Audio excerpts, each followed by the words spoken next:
So I'm going to give a little talk on urban camping. It's not unlike boondocking, except you're going to be in an urban environment, not out communing with mosquitoes, moose, and sketchy people. My name, if we've never met, is Scott Watson. My YouTube channel is Go Small, Live Large. Really? Louder, Scott, give it to us. I've never heard that before. So for me, for the first time, my name is Scott Watson. My YouTube channel is Go Small, Live Large, all about van life. I took delivery of my van in 2018, October, and I full-time for nearly 6 years, and now I'm on my 7th year, and I just do trips of days, weeks, or months, and I'm having a blast. This thing is kind of weird to hold. I feel like a rapper, you know. What's up? So my talk is going to be, yeah, it's much better, thanks, is on urban camping. That's what I call it. It is not unlike boondocking out on public land, except that I am in a small town usually, or a very big city, usually boondocking. So I'm not plugged into any services. I am now having no microphone. That's okay. Is it working? Test, 1, 2, 3. So again, I'm kind of weird because I don't like, I've tried the BLM thing twice. Once with my guard cat. He was absolutely useless when the donkeys came and harassed my van. And it was a very uncomfortable experience. So if I had a couple of friends in vans and we were doing it, I would probably have a much better time, but I was scared to death. And a lot of people, let's see a show of hands. How many people have stayed at national parks? Lots of people around you, right? How about stayed at state parks? Oh, wow. How about at like an RV park, like a KOA, something like that? Quite a few. How many have stayed in a friend's driveway? How about a Cracker Barrel? Woo, we love Cracker Barrel. Walmart? Oh yeah, Cracker Barrel's better, right? So what I'm gonna say, how about a harvest hose site? Woo! So if you've done all that, you're just literally one step away from street camping. And that's what I'm gonna try and help you do today, is come up with a little bit of a checklist to help you understand your reason to do it, your checklist. It's like a departure checklist. Where would you park on a street? And why would you want to do that? What's your reason for being there? This thing's heavy. So how many have done, so let's get a distinction down. Urban camping is really discrete, on-street parking. Maybe it's a surface lot. All those places we talked about before, harvest hosts, national parks, blah, blah, blah, you have permission to be there. On a city street, overnighting, you don't necessarily have permission, so that's why it's discreet. So when you're urban camping, what you do not want to do is roll out your awning, get out your chairs, and watch the sunset and have a martini. That is not what you want to do. There's probably some really nice places around there to go enjoy that. That's why I like urban camping. It takes me, I live like a local for an 18-hour period. How many people have street camped? A couple of you.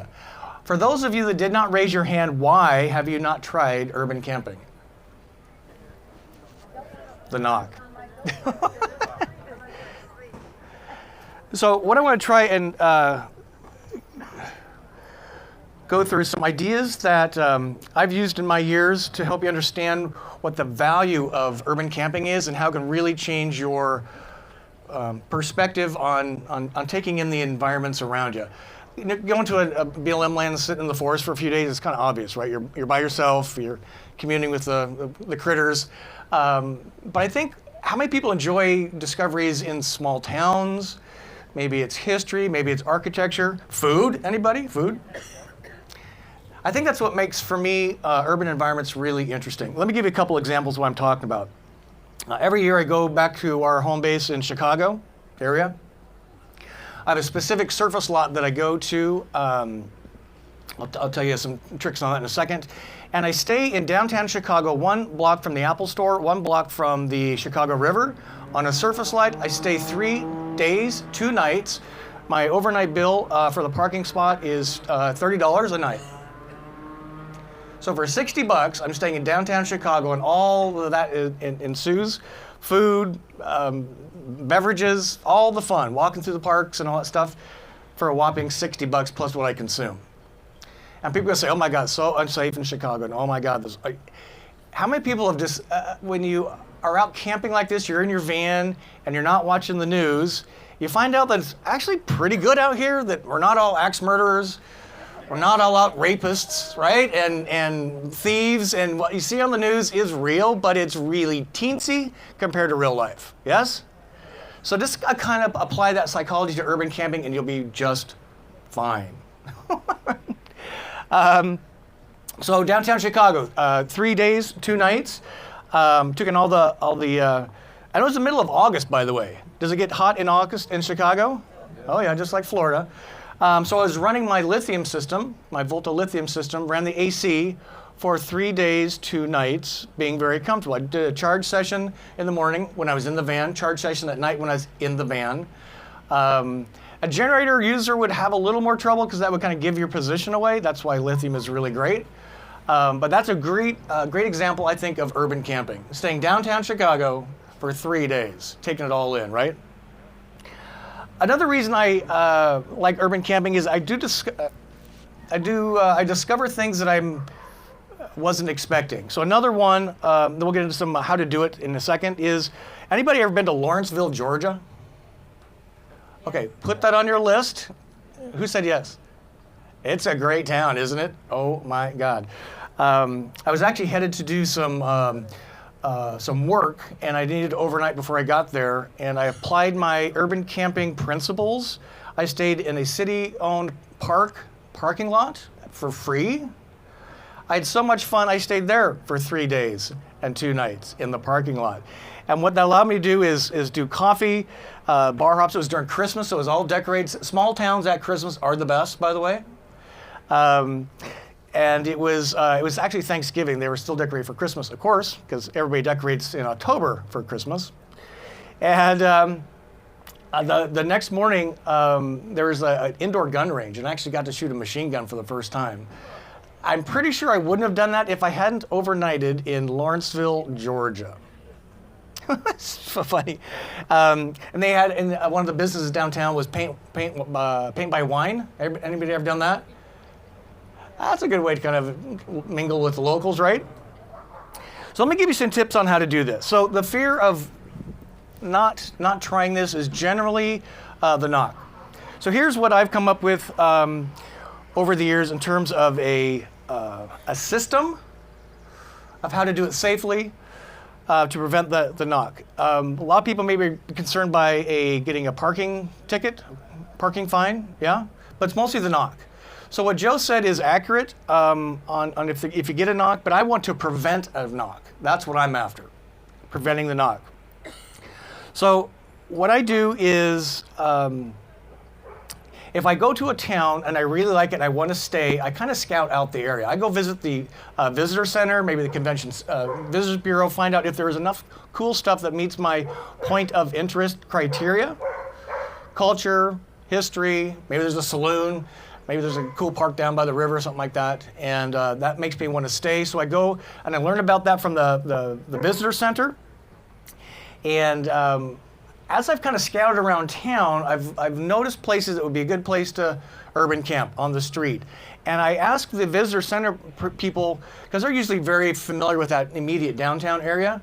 So just imagine a small town like Lancaster, Pennsylvania. Anybody been there? Lancaster? That is a cool town too. Elizabethtown. And say, hey, I'm going to be staying the night. There's my van. They can usually see it right there through the window. And I say, I'm going to probably stay overnight on the street in my van. Are you aware of any problems with that from a parking restrictions, or would you feel comfortable doing that yourself, assuming you like to do that kind of thing? I kind of give them some ideas on where I might stay, because we say, hey, can I stay overnight? They're like, whoa, what a weird question. Never got that one before. And the Lancaster example, they actually sent me to the minor league B stadium parking lot. That's where she sent me. And it was kind of interesting because I got there and it says there's no overnight parking sign. So I actually went into the office of that stadium and said, hey, the visitor center sent me down here. I saw your no parking overnight signs. Here's my deal. And he's like, oh yeah, we just put it up to keep people out. I believe you, but trust but verify, a very famous saying. So I said, would you mind if you write up something real quick that I can tape in my window in case the police come by and ask me why I couldn't read signs. And they complied. It was really cool. I couldn't believe it. So again, the tip here is scout around a little bit. Go check out the Visitors Bureau. So if you are there and there's things that you like to do, points of interest, then they'll guide you toward that. Give them some ideas on where to park potentially, and they can help you out with that. Cool? What I would, so when I'm scouting out a spot, here's some things you do not want to do. Park in front of somebody's house. Here comes in one of these things that looks like it's, from the CIA, and the old gal's never seen that before, and she got nothing better to do than keep an eye out for everything. And she very well could call the police. There's a really strange looking van. It's all black. It's got all these antennas, and it's in front of my house. I've never seen it before. Can you do something about it? That's all it takes. Do not park in front of somebody's house. Instead, park near a light commercial area, park near apartment buildings, park near but not in hotel areas. Do not stay on Main Street. Do stay a couple blocks off of Main Street. I do not park in the darkest area of the place because I want to be seen. If I'm hiding from everything, then that's a red flag for a lot of people.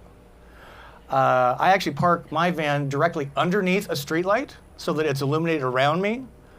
The van I'm currently driving does not have a bike rack, but I have a big old bike rack or a bike on the back, so it's kind of bait. And I want that space illuminated around me so that if it's being tampered with, it can be seen. Make sense? Here's a hot tip to keep your van level. Look at the curb really carefully and see how high it is and how much of a lean there is into the gutter. If you drive up on the curb, it's probably about a 3 or 4 inch curb. That's going to level your van for the night. So drive it carefully on the curb, trying to avoid the grass. And I've never had a problem with anybody saying anything otherwise.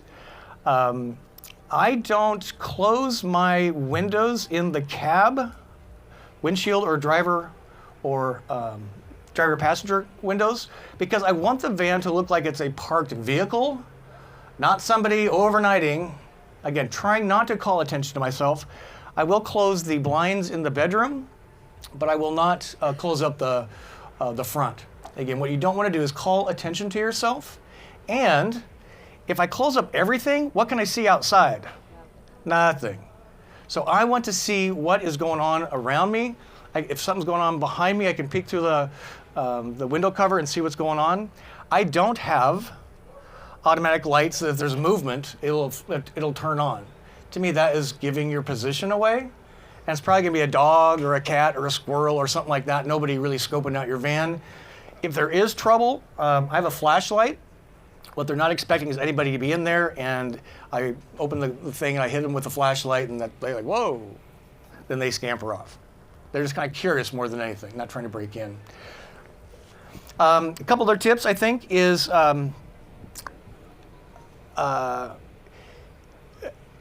again, just not calling attention to yourself. So enjoy the area you're in.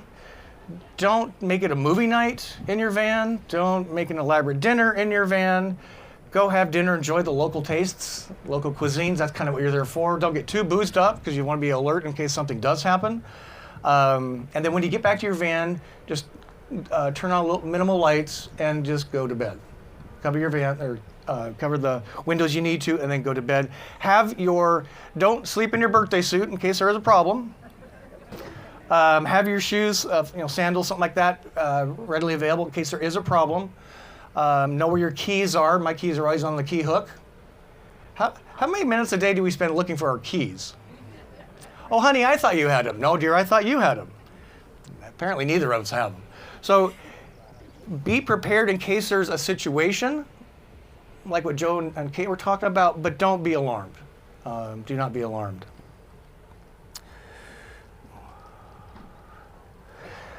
I don't mind. I try to find a street where I'm not the only vehicle. If you're the only vehicle in a parking lot, you're the only vehicle on the street, it's easy to be spotted, and if there's nobody else around, it's odd. I'm just trying not to call any attention to the van, to me. So I would prefer being on a street near an apartment building where people come and go, and versus being the only one in a paid city lot. I would prefer the street over the parking lot. As you choose your parking location, I think it's super important to realize the direction of the street. Are you by a street light? Is it a one-way? Is it a two-way? I prefer a one-way because what I've discovered, unfortunately, several times is it looked like a pretty nondescript street at night, and I wake up at 6 in the morning and there's all this traffic. Or the lights, the headlights, as I come around the corner are now beaming right into my van because I don't close the front windows, right? So it makes a very uncomfortable night of sleep. The other thing I do is I kind of get into my position of the bed and I kind of scan the windows. What I'm looking for is any really bright lights. And then I would, either the sun visors are a great way to kill some of those bright lights. And this is kind of more in a residential area.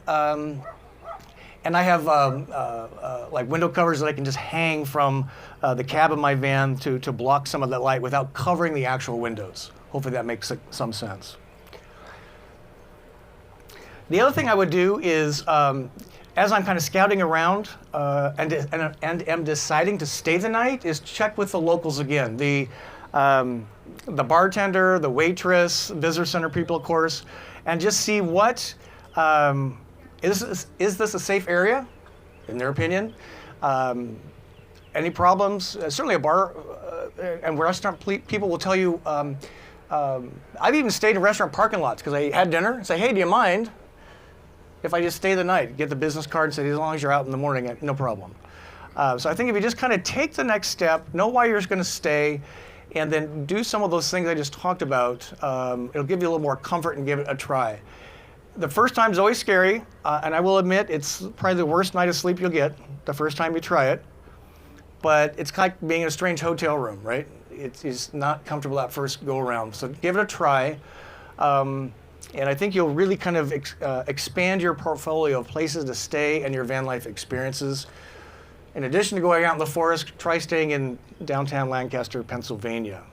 That would be so great. I'm happy to take some questions. Sir? Do you ever contact local law enforcement and ask them about where you're parking? Question was, would I contact local law enforcement? That's an interesting question. Yes, I've done that. I've done that to help them understand what they're restricting. Because it's really easy for a community, normally because the sketchy people have made some street their home. If you've ever been to Portland, Oregon, some up there, all these dilapidated, and so it's really easy for a community to say no overnighting, no living in a vehicle overnight. So I've actually had conversations with them, and one small community, the police chief actually called me back the next day. And I'm like, here's what we're doing. I said, why don't you guys become a Harvest Host site?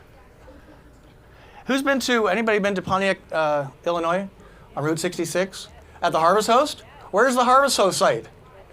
It's City Hall. Now that's what they should be doing. So I've contacted them, and certainly if it's a small town and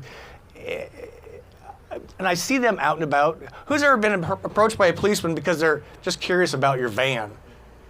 All the time, right? Especially like rest stops and stuff like that. And so if I see one, officer, I would go engage them with that. But I wouldn't really. Yeah, I just leave it at that. So yes and no. Yes and no. One word of caution, though. So we used to live in Forest Park, Illinois, Oak Park, Illinois.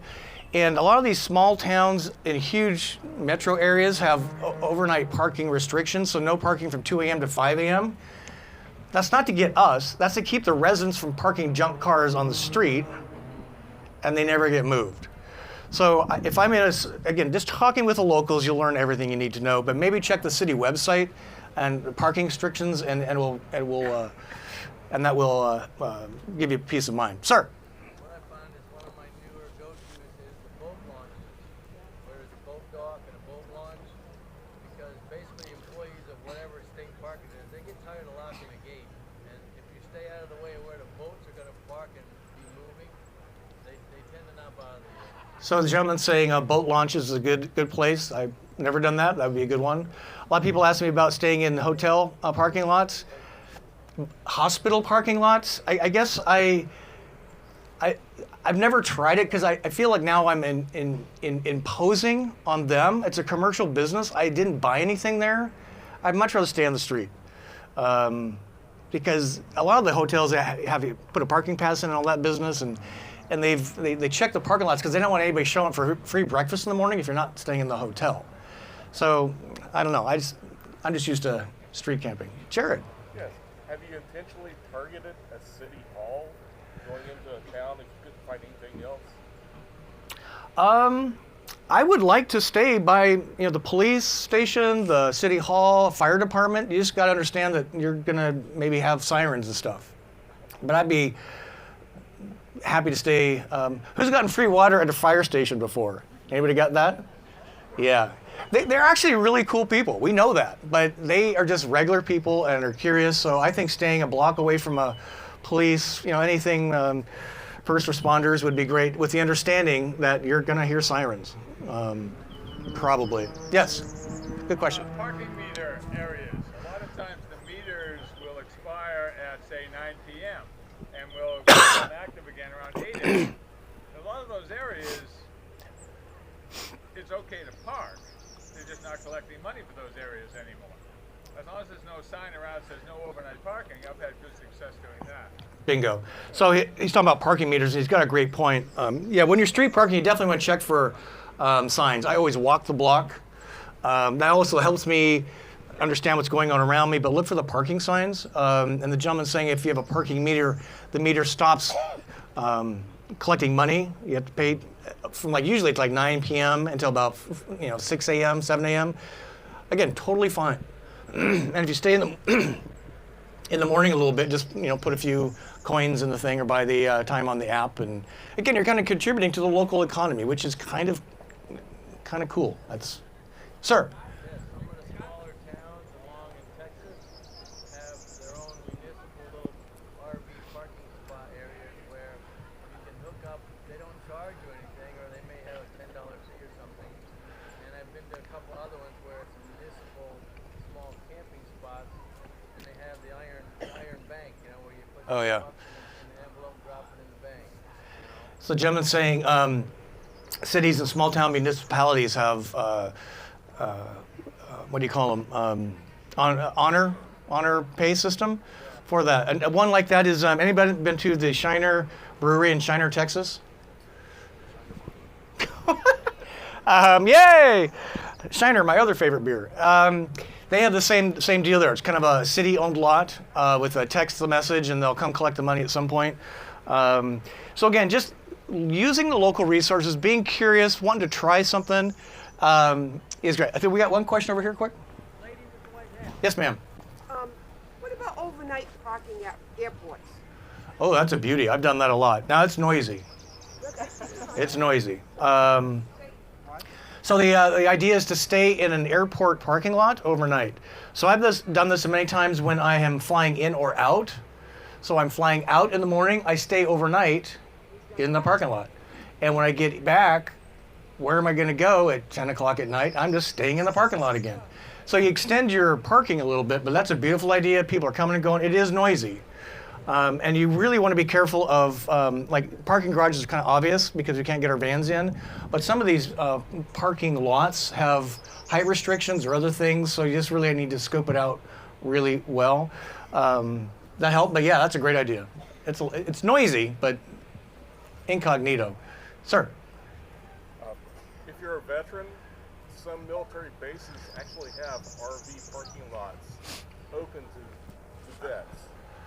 So he says if you're a veteran, on military bases. Yes, we've heard that. Let me get this over here.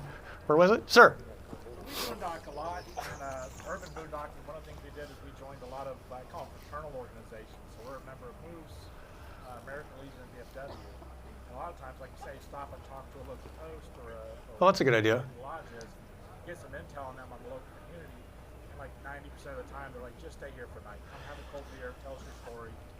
And then you'll end up giving van tours. So he's saying like some of the local post legions and VFWs and all that. Yeah, Eagles. So it's a great way. Again, for me, why are we in our vans? I'm not in my van to save money. Some people are. I'm in it to take in as much as I can because this ain't going to last forever. And by not really forcing myself, but being curious about the local area. I think engaging with that, then people, you're going to give them I've had my drink tab picked up by the locals. I'm giving van tours and creating some inspiration, some vision for people to do what we just now take for granted. If you ask somebody, you won the lottery, what are you going to do next? I'm going to pay off everything and then I'm going to travel. Well, we're doing it. Get the most out of it. Go talk to the people. I think if we just all talk to each other, we'd have a much happier thing. Sir, more questions. This is great. We don't have time. With all your success in urban camping, do you have any horror stories? Yeah, that's a great question. I do have a couple. So he asked all this urban camping I've done, and I'm probably doing it 2 or 3 nights a week. I mean, this is something I do it intentionally. Hey, who's been to Palatka, Florida? Oh, that's my new favorite place, man. So horror stories. I've been doing this since 2018. I have had a knock on the window in a Walmart parking lot once in 2020 outside of Nashville because it was during COVID and the stores weren't open 24/7 anymore. And the security guy, not a cop, but the private security, knocked on my van and the other 2 that were there and said, you can't park here, there's no parking overnight. There was one time in, who's been to Elkhart, Indiana? That's a great place to urban camp too. They got a cute little downtown. I thought I was in a good area, and I was downtown, but at 2 in the morning when the bar started emptying out, a couple of kids came and pounded on the side of the van, just being obnoxious, not even knowing it was in there. And so that kind of woke me up and that startled me. My biggest horror story, and Joe Russo was absolutely right. I rethought this after the fact. This was in Palatka at a harvest hose site. So I had reason to be in the site, parked, and at 10:30 at night, there's this banging on my door, and I'm like, what the hell? I was so dead tired. I woke up, and what I did and should not have done is I opened the door. And then here's this person panhandling, basically. And I said, you've got some nerve, lady. The answer is no. Don't knock again. And what I should have said is, don't go knock on my neighbor because they're going to not be happy either. The mistake was I opened the door. If she was standing there and there's a couple of cats on the other side waiting to rip that door open and pull me out, that would have been a very different. And it was at a harvest hose, so I felt pretty safe, but it was an open lot, as they often are, surface lots. And she did treat the other one the same way she treated me, and they actually left. They were in Winnebago View, and they let's get out of here. So don't. And I saw that same person when I went back the next week, and I don't know. Should have gave her a counsel session or something. But I don't really have any horror stories because I figured out why would I stay? What are my points of interest? I've got my little system down, and I'm very comfortable. I go to bed kind of 8, 9. I get up. I'm the first one up and out. It's not a sleep-in situation. I'm just there to take in the little town and move along. I could stay the next night. I would not stay in the same location. I would move locations. Just not calling attention to myself. Other questions? Sir? Well, I was just going to add that when we're traveling around the country, every casino we asked. Ooh, casinos said are... one night, no problem. One even gave us chips. Not chips and salsa, but you're talking about casino chips. Casino chips. Hey, it's casino chips. Florida just enacted a new no public camping law. Do you have any entry? It's pretty I have not seen or nor heard that. Statewide, that's interesting. So he's saying that Florida passed a law of Public camping. no public camping. And that they're trying to, people that set up tents on the side of the road and stuff like that. It's mostly directed at, but it's a pretty vague law. I've read a little bit of it, and it's like a box of chop suey. You're just not sure what they can apply it to about anything. Yeah, and that's kind of the problem too. I don't know if anyone's ever had any trouble with that or not. No, it's It's just one of them things. They don't want to be like Washington State. right. If Yeah, you've been to Seattle or something, you're like, oh my God. yeah, it's kind of overrun, and that's kind of what people are waking up Did the to. law start like January 1st? When did the law start? Do you say? I want to say it was last July. Yeah, we'll have to do some research on that. I have no clue. Yes, sir. Stayed like at an Anytime Fitness or some people have National Gym memberships where they go and take showers. Have you ever tried that? I haven't. Kyle, my partner, where'd he go? He's really good at that. I just prefer being on the street. I don't want to be. The question was, have I stayed? Thank you. At like a Planet Fitness parking lot or an Anytime Fitness. A lot of times they don't own the lot. They're just a business in the lot. So I was at a Cracker Barrel down by Orlando, stopped, and I always go in and check, is it okay for a small RV to stay overnight with purchase of dinner? And this was one of the times you said, no, you can't park overnight. We'd love to serve you dinner. And I'm like, so what's the deal? It's kind of unusual for a Cracker Barrel. She goes, because we're actually on Target property. There's a huge Target right here, and they were in the front of the. So I always ask, and I think for the same reason, I just don't do Planet Fitness. And I'm one of those guys, I don't want to be the guy that makes them put up a sign that says no parking. I don't want to contribute to a problem that doesn't exist. I don't want to give them a reason. I'd just much rather do my little thing. But if you remember, you can go in and ask them, can I say You could, but now, a lot of them are open and they are. I could ask, yeah, ask. and go take a shower? Well, I'd definitely take a shower, work out, all that. But to stay the night, I don't know. I prefer on the street. It's kind of weird because I'm afraid that if they start letting people do that, then it's going to end up like, how many are pull into a Cracker Barrel? You're the only one. The restaurant closes at 9 or 10, and you get up in the morning to pee at 3, and all of a sudden the place is like an RV park. So they're not doing the business, doing anything for the business. Even going in to just buy some and then I kind of waited to see what happens in the morning. They're all gone by 6 a.m. So they're just using and abusing, in my opinion, and it pisses me off because at some point they're going to say, no, you're not doing the two-way thing, which is come in, spend some money. That's why we let you park in the parking lot. I don't know, I'm just kind of that guy. There was one small town, I can't remember, it was in Michigan. Kind of a bar area downtown. It was really a cute little town. They actually had signs up that says okay to park overnight. I'm like, I'm staying a week. This is awesome. And then somebody made the comment that it was to prevent drunk driving because there's a lot of bars in the area. So if you need to park your car, it's okay to park the car overnight. They probably don't mean for you to stay the night in your car, just park your car. But nonetheless, it was a great sign. I took a picture of it. How are we doing on time? Last questions? Sir? What do you do for showers, like Planet Fitness or? Yeah, showers. I enjoy showering in my van. I actually shower in my van when I'm like in RV parks, weirdly, because I don't know. What's the cleanliness level of a Planet Fitness shower these days on a scale of 1 to 5? 5 being you don't want to touch anything. Always wear shoes. But yeah, Planet Fitness, Anytime Fitness, way more clean. It's a great workout. They're everywhere. I actually have both. We have both memberships because there's like Planet Fitness deserts and there's Anytime Fitness deserts. Charlie Grace, where do you shower? In your van. If I haven't subscribed to Charlie Grace, it's Charlie Grace, ladies and gentlemen.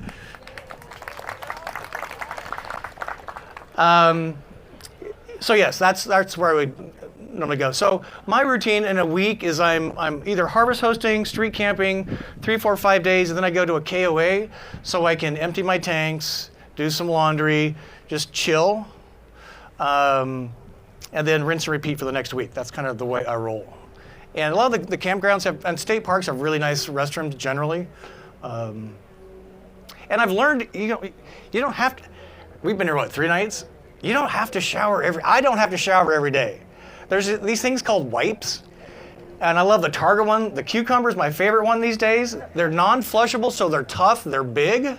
You're not putting that in your toilet anyway. And just give yourself a good cat bath. Eamon and Beck said it best. Pay attention to your pits in your ditch, and make sure that's nice and clean. And you can go for a long time. Wearing hats. We got a lot of hats out here. But this thing to shower every day, I got over that really quick, right?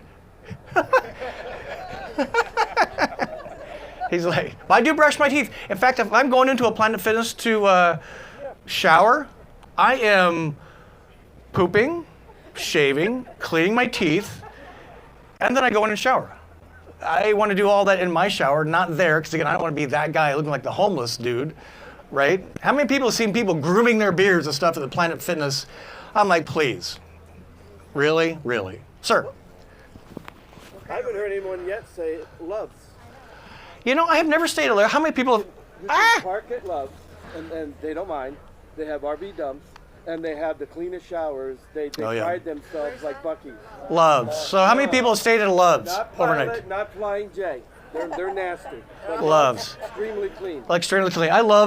I've never done that. I've never even showered there because I have a different routine, but that's a good idea. Many folks swear by the truck stops. I just haven't. You pay like $14 for a shower. Do you pay for that? Yeah. Yeah. But for those other days, excellent choice. I mean, if you're like Planet Fitness, it's nasty. Yeah, Planet They don't Fitness. clean them well. Yeah, sir. Are you in a class C or is it for the industry? So my van, my Travado kind of looks like this gray one on the end, except it's brown. So it's got all the stuff. So it's definitely looking like an RV. The one I'm currently in is built by Embassy RV. I'm driving it for the next 3 months, and it looks like a catering van, a window van. Has an AC unit on top, but you really have no clue that it's a motorhome inside. That's probably the thing I like least about it, because I'm used to getting all the how many people get thumbs up, waves on the roads, right? Because everybody's like, I want to do that. This thing is just a van on the going down the road. They don't even know I'm there. So that's kind of my wah wah wah. But it's how many people have given tours of their van at a rest stop or a gas station? People want to do this stuff, right? We're helping them get their journey on. It's pretty cool. I'm being terrible for the camera people. I'm all over. I'm like Phil Donahue. Anybody remember Phil Donahue? Yeah. See, I'm old like you guys. Yes, ma'am, in the back. For water, other than like a firehouse. Water. So we're surrounded by water. It's a great question. What about how do I do water? So again, it's part of my routine. So 4 times a month, I'm in a campground with resources. So I fill the freshwater tank. It's 12 gallons. I use that for toilet and sink. But what I'm drinking is drinking water that I have filled up at the same place. I reuse the same jugs over and over and over. I don't really like drinking out of plastic bottles. They pile up first really fast. And those plastic jugs, so it's a 1 gallon like milk carton. So if I'm going to Planet Fitness, they all have the bottle filler. I'm respectful. I don't bring in 8 empty milk cartons. Maybe 2. 7. And so I fill it up that way. Maybe if I need to get some fresh water. Now this new rig has a gravity port into the fresh water system, which is pretty cool. So I don't have to go find pressurized water. But we're surrounded by water. You just have to kind of look for it. Again, asking small businesses, we should love them more than we do. I always try to go to small businesses and again, the Harvest Host places are great. Boondocker Welcome is great, so you can get resources. So just looking for it and being aware of it is what I would do. Yes, ma'am. Do you do any kind of daily check-ins with people so they know your location or tracking? So the question was, do I do any daily check-ins? Yeah, Kyle and I are pretty, so this is Kyle, partner of 25 years. Wave your hand, Kyle. So we text all day, every day, and if not, right? So kind of a check-in that way, but that's it. Again, I'm not going out into the mountains for 2 weeks. I wouldn't know what to do with myself, first of all. How many are just frustrated with the cellular inability around here? I'm just a connected guy. So again, sitting out in the woods for 2 weeks, I'd be, anyway. Other questions? Yes, sir. Yes. I just wonder if you ever took on the challenge of going like to New York City and saving some money in your van. So question is, love small towns, what about big cities? The Chicago example, I'm eager to do that again. My bucket list is to stay on the street in Times Square, someplace. You got to read those signs really carefully because there's a million of them, first of all.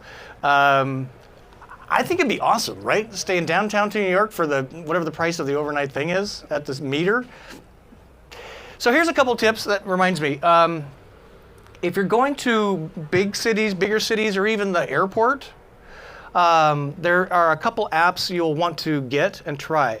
One is called Spot Hero. Anybody heard of Spot Hero? The other one is Park Whiz. Park Whiz. So in areas like New York, Chicago, big towns, even mid-sized towns, Nashville, Chattanooga, so these are parking garages, surface parking lots that are commercial parking resources.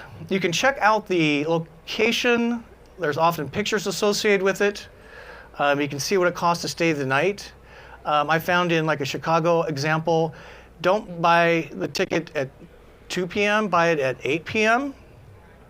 because the overnight is way less expensive because the parking lot is really there for the workers during the day and the tourists.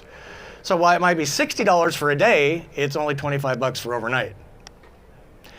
So those two are really great resources. I would check your, find one that you kind of like. It's in the area. You kind of might want to do some of those features like downtown Chicago, and then drive by before you spend any money. Just to check out the area, kind of like Joe's. You can look down on the Google Earth, but you have no idea what's around you. And is it safe? Are there parking height restrictions? So I made the mistake of buying it and then getting there and like, oh my God, I can't use this at all. And you really can't get a refund because you booked in advance. So Park Whiz and Spot Hero. Sir. In Chicago, right on Lake Michigan, there's a giant parking lot with security. I think it was $20 for all the truckers. Is that by McCormick Place, kind of? Yeah.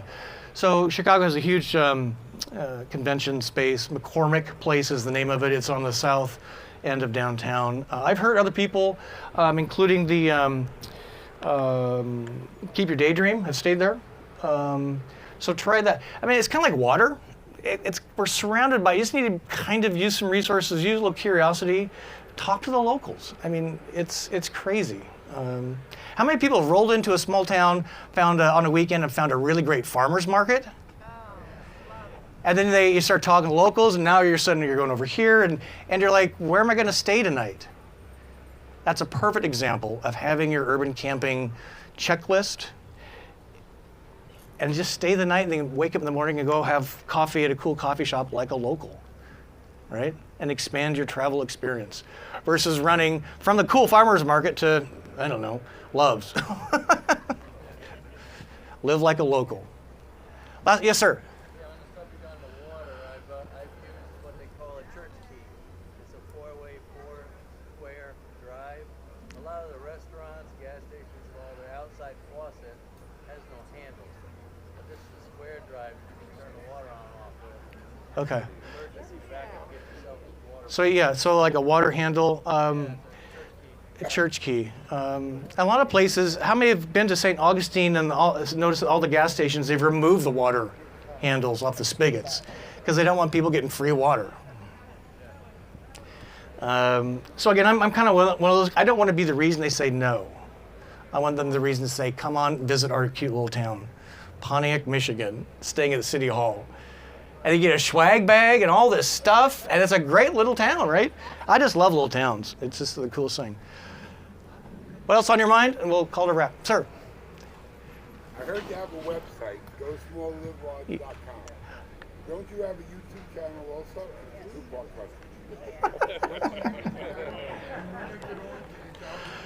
Thank you, Big Bill. Yeah, so my name again, Scott Watson. You will not find me on any wanted posters in any small towns.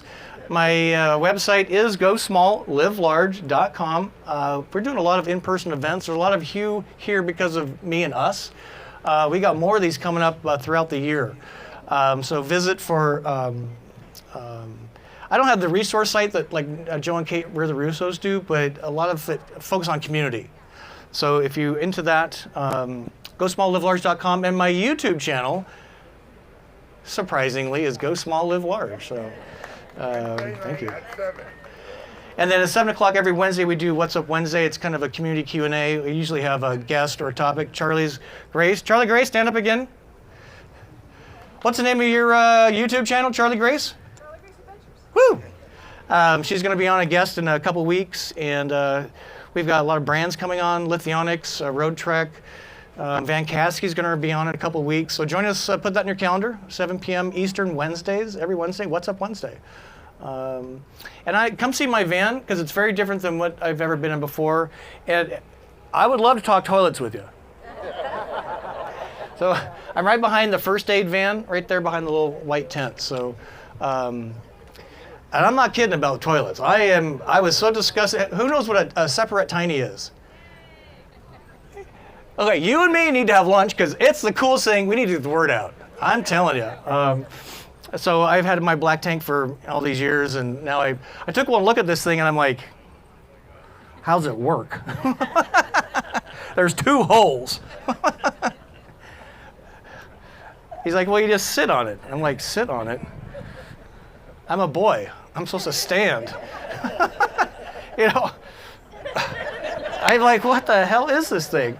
And so I was so grossed out. And then I forced myself the second day to use the system.